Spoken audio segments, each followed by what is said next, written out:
بسم اللہ الرحمن الرحیم۔ السلام علیکم رحمۃ اللہ وبرکاتہ۔ اللہ کی رحمتیں اور برکتیں نازل ہوں ہم سب پر۔ محترم ناظرین، رسول اللہ صلی اللہ علیہ وآلہ وسلم کی زندگی قصوں اور واقعات سے بھری ہوئی ہے جو ہر ایک کے لیے ہدایت اور روشنی کا سبب بنتی ہے۔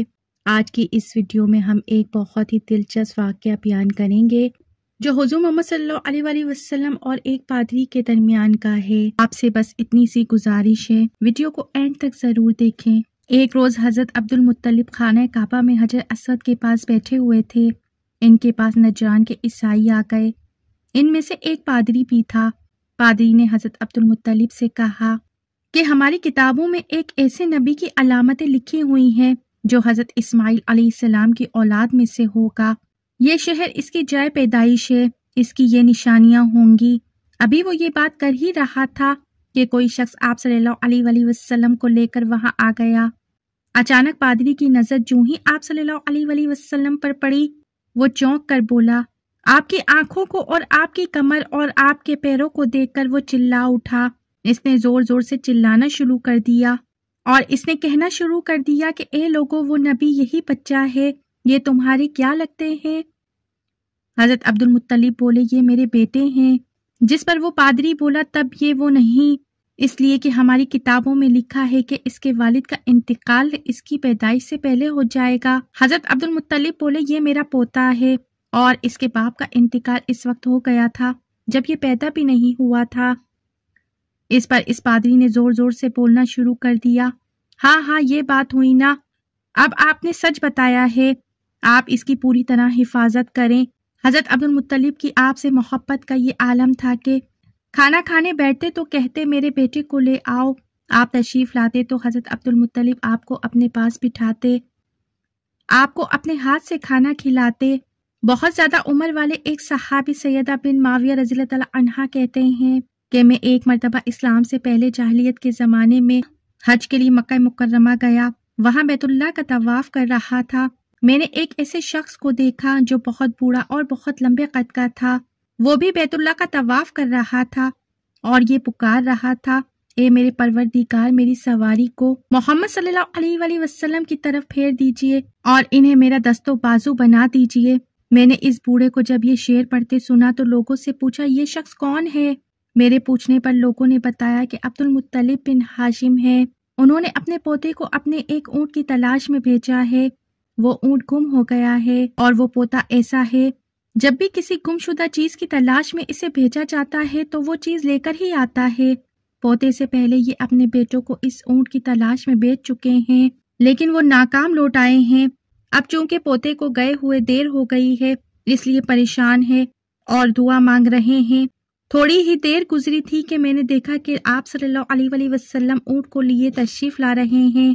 حضرت عبد المطلب نے آپ کو دیکھ کر کہا، میرے بیٹے میں تمہارے لیے اس قدر پریشان تھا کہ شاید اس کا اثر کبھی میرے دل سے نہ جاتا۔ عبد المطلب کی بیوی کا نام رقیہ تھا۔ وہ کہتی ہیں قریش کئی سال سے قحط سالی میں مبتلا تھا، بارشیں بالکل بند ہو چکی تھی، سب لوگ بہت پریشان تھے۔ اس زمانے میں میں نے ایک خواب دیکھا، کوئی شخص خواب میں کہہ رہا تھا، اے قریش کے لوگوں، تم میں سے ایک نبی ظاہر ہونے والا ہے اور اس نبی کے ظہور کا وقت آ گیا ہے، اس کے ذریعے تمہاری پریشانیاں دور ہو جائیں گی اور تمہیں زندگی ملے گی اور خوب بارشیں ہوں گی، سرسبزی اور شادابی ہوگی۔ تم اپنے لوگوں میں سے ایک ایسا شخص تلاش کرو جو لمبے قد کا ہو، گورے رنگ کا ہو، اس کی پلکیں گھنی ہوں اور آئیبرو ملے ہوئے ہوں۔ وہ شخص اپنی تمام اولاد کے ساتھ نکلے گا اور تم میں سے ہر ایک خاندان کا آدمی اس کے ساتھ نکلے گا، سب پاک صاف ہوں اور خوشبو لگائیں، وہ حجر اسود کو بوسہ دیں، پھر سب جبل ابو قیس پر چڑھ جائیں، پھر وہ شخص جس کا حلیہ بتایا گیا ہے وہ آگے بڑھے اور اللہ تبارک و تعالیٰ سے بارش کی دعا مانگے اور سب لوگ اس پر آمین کہیں تو اللہ تبارک و تعالیٰ کے حکم سے بارش ہو جائے گی۔ محترم ناظرین، صبح ہوئی تو حضرت رقیہ نے اپنا یہ خواب قریش سے بیان کیا۔ انہوں نے ان نشانیوں کو تلاش کیا تو سب کی سب نشانیاں انہیں حضرت عبد المطلب میں مل گئیں۔ چنانچہ سب ان کے پاس جمع ہوئے، ہر خاندان سے ایک ایک آدمی ان کے پاس آیا، ان سب نے شرائط پوری کی، اس کے بعد سب ابو قیس پہاڑ پر چڑھ گئے۔ محترم ناظرین، ان میں نبی کریم صلی اللہ علیہ وآلہ وسلم بھی موجود تھے، آپ اس وقت 9 عمر تھے۔ پھر حضرت عبد المطلب آگے بڑھے، اے اللہ، یہ سب تیرے غلام ہیں، اے میرے پروردگار تیرے غلام کی اولاد ہیں، یہ سب تیری باندیاں ہیں۔ اے میرے پروردگار تیرے غلاموں کی اولاد ہیں، یہ سب تیری باندیاں ہیں اور تیری باندیوں کی اولاد ہیں۔ ہم پر جو برا وقت آ پڑا ہے تو دیکھ رہا ہے۔ اے ہمارے پروردگار، ہم مسلسل قحط سالی کا شکار ہیں۔ اب اونٹ، گائیں، گھوڑے، خچر اور گدھے سب کچھ ختم ہو چکے ہیں اور لوگوں کی جانوں پر بن آئی ہے۔ اے میرے پروردگار، اس لیے ہماری یہ خشک سالی ختم فرما دے اور ہماری زندگی کو سرسبز و شاداب عطا فرما۔ محترم ناظرین، ابھی یہ دعا مانگ ہی رہے تھے کہ بارش ہونا شروع ہو گئی، تمام وادیاں پانی سے بھر گئیں، لیکن اس بارش میں ایک بہت عجیب بات ہوئی۔ اور وہ عجیب بات کیا تھی؟ وہ عجیب بات یہ تھی کہ قریش کو یہ سیرابی ضرور حاصل ہوئی، مگر یہ بارش قبیلہ قیس اور قبیلہ مظہر کی قریبی بستیوں میں بالکل نہ ہوئی۔ اب باقی علاقوں کے لوگ بہت زیادہ حیران و پریشان ہوئے کہ یہ کیا بات ہوئی کہ ایک قبیلے پہ بارش ہوئی اور اس کے آس پاس کے قبیلے بارش سے محروم رہے۔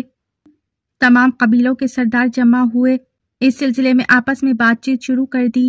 ان میں سے ایک سردار نے کہا، ہم زبردست قحط اور خشک سالی کا شکار ہیں، جبکہ قریش کو اللہ تبارک و تعالیٰ نے بارش عطا کی ہے اور یہ عبد المطلب کی وجہ سے ہی ہوا ہے، اس لیے ہم سب ان کے پاس جائیں گے۔ اگر وہ ہمارے لیے بھی دعا کر دیں تو شاید اللہ تبارک و تعالیٰ ہمیں بھی بارش عطا فرما دے۔ یہ مشورہ سن کر سب لوگوں کو بہت پسند آیا، چنانچہ یہ لوگ مکہ مکرمہ میں آئے اور حضرت مطلب سے ملے، انہیں سلام کیا اور پھر ان سے کہا کہ اے عبد المطلب، ہم کئی سال سے خشک سالی کا شکار ہیں، ہمیں آپ کی برکت کے بارے میں علم ہوا ہے، اس لیے آپ مہربانی فرما کر اللہ تبارک و تعالیٰ سے ہمارے لیے بھی دعا کر دیں کہ اللہ تعالیٰ نے آپ کی دعا سے قریش کو بارش عطا کی ہے۔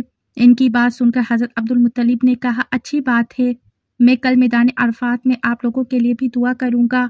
دوسرے دن صبح سویرے حضرت عبد المطلب میدان عرفات کی طرف روانہ ہو گئے۔ ان کے ساتھ دوسرے لوگوں کے علاوہ ان کے بیٹے اور اللہ کے رسول صلی اللہ علیہ وسلم بھی وہاں موجود تھے۔ محترم ناظرین، جب عرفات کے میدان میں حضرت عبد المطلب کے لیے ایک کرسی بچھائی گئی اور وہ اس پر بیٹھ گئے، پیارے آقا صلی اللہ علیہ وسلم کو انہوں نے گود میں بٹھا لیا تو انہوں نے ہاتھ اٹھا کر یوں دعا کی، اے میرے پروردگار، چمکنے والی بجلی کے پروردگار اور کڑکنے والی بجلی کے پروردگار، اے ہم سب کے پالنے والے اور ہم سب کی مشکلات کو آسان کرنے والے، یہ قبیلہ قیس اور قبیلہ مظہر کے لوگ ہیں، یہ بہت پریشان ہیں، یہ کئی سالوں سے خشک سالی کا شکار ہیں، یہ تجھ سے اپنی لاچاری اور بے بسی کی فریاد کرتے ہیں اور جان و مال کی بربادی کی شکایت کرتے ہیں۔ اے میرے پروردگار، ان کے لیے خوب برسنے والے بادل بھیج دے اور آسمان سے ان کے لیے رحمت عطا فرما کہ ان کی زمینیں سرسبز و شاداب ہو جائیں اور ان کی یہ تکلیف دور ہو جائے۔ حضرت عبد المطلب ابھی دعا ہی کر رہے تھے کہ ایک طرف سے سیاہ بادل اٹھا، وہ سیاہ بادل حضرت عبد المطلب کی طرف آیا اور اس کے بعد اس کا رخ قبیلہ قیس اور بنو مظہر کی بستیوں کی طرف ہو گیا۔ یہ دیکھ کر حضرت عبد المطلب نے کہا، اے گروہ قریش اور مظہر، جاؤ، بستیاں سیراب ہو گئی ہیں۔ چنانچہ یہ لوگ جب اپنی بستیوں میں پہنچے تو وہاں بارش شروع ہو چکی تھی۔ تمام قبیلوں کے لوگ جب بھی کسی مشکل اور پریشانی میں مبتلا ہوتے تو وہ حضرت مطلب کے پاس پہنچ جاتے اور حضرت مطلب سے دعا کے لیے عرض کرتے تو محترم ناظرین، حضرت عبد المطلب اپنے پیارے آقا صلی اللہ علیہ وسلم کو اپنی گود میں بٹھاتے اور اللہ تعالیٰ کی بارگاہ میں دعا کے لیے ہاتھ اٹھاتے تو اللہ تعالیٰ ان کی دعا کو قبول فرما لیتا۔ تو پیارے حبیب صلی اللہ علیہ وسلم بھی دعا کے لیے ہاتھ اٹھا دیتے اور اللہ تبارک و تعالیٰ اپنے پیارے حبیب صلی اللہ علیہ وسلم کے اٹھے ہوئے ہاتھ واپس نہ موڑتے۔ جو دعا حضرت عبد المطلب مانگتے اللہ تعالیٰ اسی وقت دعا کو پوری فرما دیتا۔ اللہ تعالیٰ ہمیں بھی نیک اعمال کرنے کی توفیق عطا فرمائے۔ اللہ تعالیٰ ہم سب کی بھی دعاؤں کو قبول و منظور فرمائے۔ محترم ناظرین، کمنٹ باکس میں حضور محمد صلی اللہ علیہ وسلم کا کوئی ایک نام ضرور ٹائپ کیجئے۔ ویڈیو اچھی لگی ہے تو ویڈیو کو لائک، شیئر، کمنٹس کیجئے۔ سبسکرائب کرنا نہ بھولیے، بیل آئیکن پہ ضرور کلک کیجئے تاکہ میری آنے والی ویڈیو کا نوٹیفیکیشن پر وقت آپ کو ملتا رہے۔